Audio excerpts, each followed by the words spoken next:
Greetings my dears in love and light, I'm Nikki Sutton. The Hermetic Principle of Rhythm.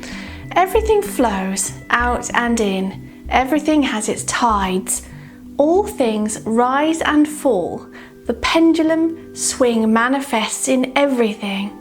The measure of the swing to the right is the measure of the swing to the left. Rhythm compensates. The Kybalion. So let's take the first part of that quote and see if we can draw some meaning from it and how it applies to us as well. So everything flows out and in, everything has its tides, all things rise and fall, the pendulum swing manifests in everything. So what does this mean? It's talking about the nature of our reality, how everything occurs on a rhythmic cycle, how things tend to repeat themselves. It's a bit like reality is based on an algorithm. If you imagine that we are living in one infinite being, which is, you could call God perhaps, and it's information based, we perceive it as being energetic, of course, because atoms are comprised of energy, aren't they? Particles of energy. But scientists believe, many do anyway, that it's an information-based reality, a bit like a simulation or a program. Now, if reality is based on some kind of super advanced program, highly, infinitely intelligent, more like a living being that we can't even comprehend, if this is so, then it might have rhythms going on. And many believe that the purpose, or one of the purposes of life, of incarnations, is to learn and experience for the purpose of ascension, so that our consciousness can evolve and grow. Therefore, if reality, and information-based reality, was based on rhythms of things repeating over and over again but with slight differences, then this creation, this one infinite being, this infinite program, would get to know outcomes of every possibility. So if things repeated like a civilization rises and then it falls, and then another one rises and then it falls, creation, this one infinite being, would get to know what happens each time with minor variations or larger variations.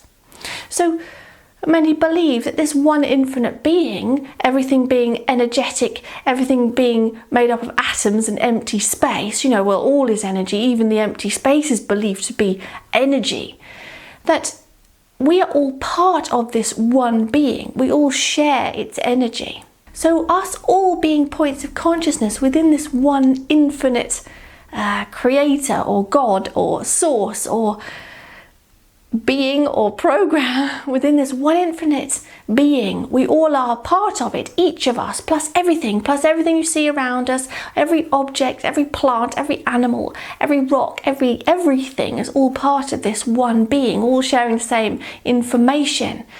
Then it makes sense, the principle of rhythm, the Hermetic Principle of Rhythm, that things repeat in rhythmic cycles as the program repeats itself for its own learning and experience. So creation, the one infinite being, is likely experiencing itself through each of us. It's experiencing itself because it is everything.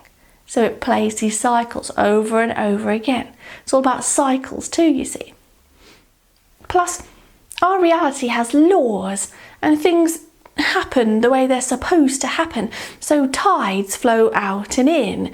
They wouldn't flow out and in and then vanish for a bit and then come back and then fly away and then come back and then dematerialize and never come back. Things exist according to laws which repeat themselves because those are the laws. That's the way it is. So because there's laws, for example, Newtonian laws, which are the symptoms of our reality, the way our reality manifests itself in physical form, and because there's laws and because the creation is running these rhythms and cycles over and over again to see what every variation is like, that is why it says the pendulum swing manifests in everything. The repetition, the rhythms, the cycles manifest in everything. So it says that these pendulum swings, these rhythms, occur between two poles which exist in accordance with the principle of polarity. So please see my previous video on the Hermetic Principle of Polarity, because this is quite related to the principle of rhythm. In fact, all the Hermetic principles are kind of interwoven and interlinked, because the principle of rhythm, it tends to swing between the two poles.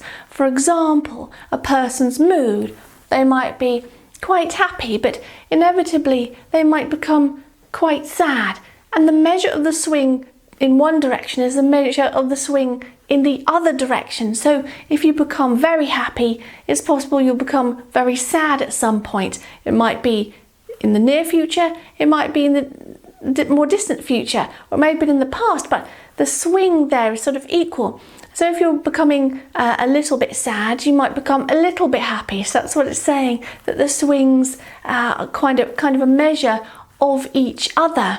So someone's mood tends to swing rhythmically between two poles. And the same with other rhythms in our reality. For example, day and night, and hot and cold, and summer and winter, things like that. The swinging between the dual poles. So how can we bring that bit into our reality? Well, a good thing to do is kind of to release resistance, because it seems to be a law of our reality then that things happen rhythmically, and these rhythms occur like our moods and things like that, and things that occur in reality, something good will happen, something more negative will happen, and opposites seem to keep happening if you observe things as you go through life. So the key is to release resistance, because this kind of thing tends to happen as it's a law of our reality. And if we're constantly resisting what's going on all the time and saying no, no, no to everything and fighting against everything, if we have more acceptance, which is the opposite of resistance, acceptance, and work from a place of yes rather than a place of no, releasing resistance means that we can work with our reality better and manifest better. All the time we're putting up resistance, that's negative emotion, and we're manifesting more negatively. If we accept these rhythms in reality, these variations that happen, then we can work with them more seamlessly. This law is manifest in the creation and destruction of worlds, the rise and fall of nations, in the life of all things, and finally in the mental states of man. So some examples of rhythms are: you are born and it swings to death eventually, day and night, inaction and reaction. Fashions tend to swing backwards and forwards, governments rise and fall. Nations rise and fall, as I said. Poor and rich, you can swing between poor and rich. So for example, if you spent one part of your life poor, there's absolutely no reason that, due to the principle of rhythm here, that you couldn't spend the rest of your life rich. It just depends on what blockers you're putting up towards that and whether it will manifest for you. Maybe see my video on money blockers and how to get rid of them. So it points out in the Kybalion that the principle of rhythm applies to the mental states of man. And it also points out that we can learn to use it rather than be used by it. So by becoming conscious of what's going on and becoming conscious of our natural mood rhythms and also our physical bodily rhythms like hormones and things like that, all the rhythms that go on in our mind and our body and our spirit, by being aware of these rhythms, we can learn to use them rather than being used by them, i.e. being swept up in them and then controlling our lives. So we can take a rhythm, let's say a bodily cycle. Let's say part of the month we're feeling a little bit more relaxed and tired, and another part of the month we're feeling a bit more energetic. So you could use the energetic part and transmute it into good works or outputting something or doing some exercise, and the more relaxed part, instead of fighting against that when you're feeling a bit more tired, you could use that for doing some reading and catching up on some more relaxing things that don't take too much effort. So that way we can amend our lives to use these natural rhythms and cycles. And also with our mental moods, let's say sometimes we're feeling happy and joyful. Great, we can experience doing some happy and joyful pastimes. If other times we're feeling angry or down or depressed, we can transmute that into maybe something creative or into some sports, like some contact sports or something. You might be quite good at it then. Or doing some cardio. You can transmute the different rhythms in our moods into different activities. So instead of being used by them and feeling down and resisting it, don't resist it anymore, accept it, which will make it easier anyway, and then transmute it into something useful. It says as well about the principle of rhythm to do with mental state is that the swing of the pendulum occurred on the unconscious plane and the conscious plane was not affected. So it helped raising the ego above the vibrations of the unconscious plane of mental activity. So it's saying that by becoming conscious of our own rhythms and cycles mentally and physically and raising it to the conscious level there rather than it just happening to us, that's how we can work with it rather than against it. We can also take some comfort from the principle of rhythm as well, because sometimes we wonder, why do bad things happen to us? Why do things happen that we feel like we don't deserve? But here, the man who enjoys keenly is subject to keen suffering, while he who feels little pain is capable of feeling little joy. So, as I always say, if we've experienced much pain in our life, moving forward, we are able to better recognise great joy. We are better able to feel great joy because we know what the other is like. If we've never experienced great pain, when happy times come along, we don't appreciate them so much.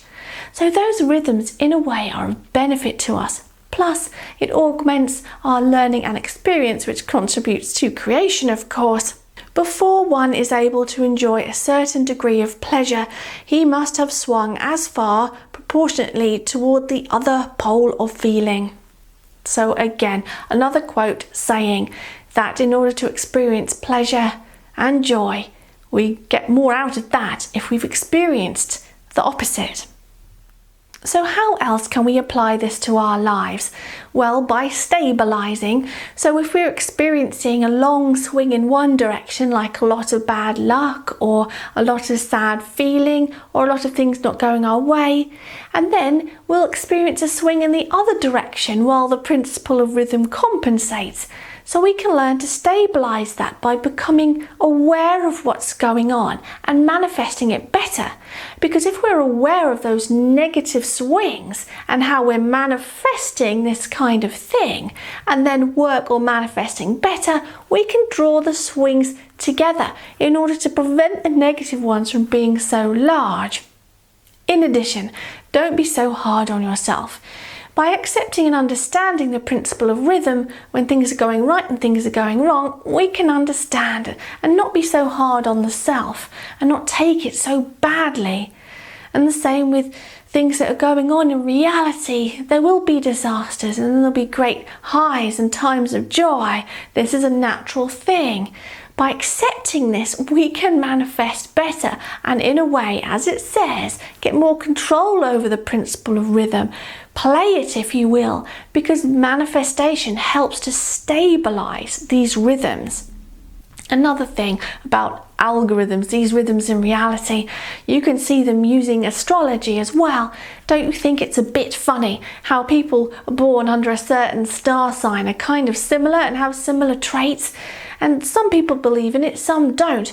But I've noticed some real rhythms and cycles going on there and some real patterns.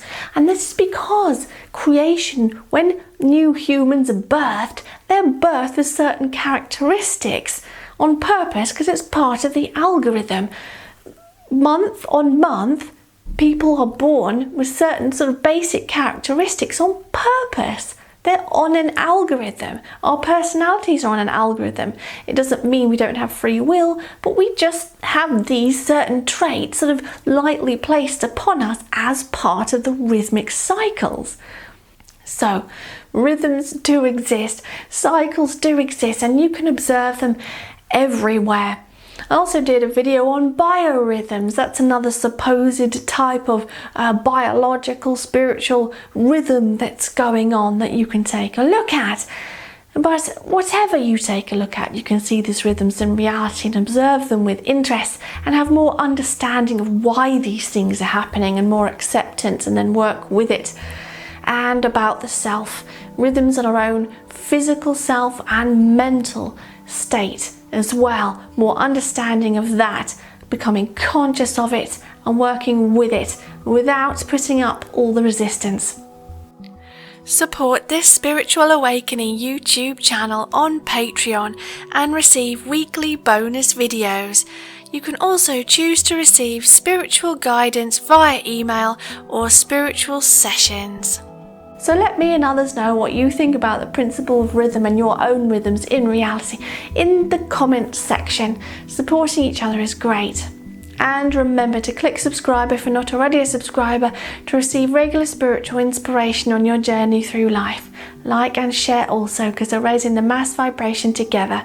So go now in love and peace.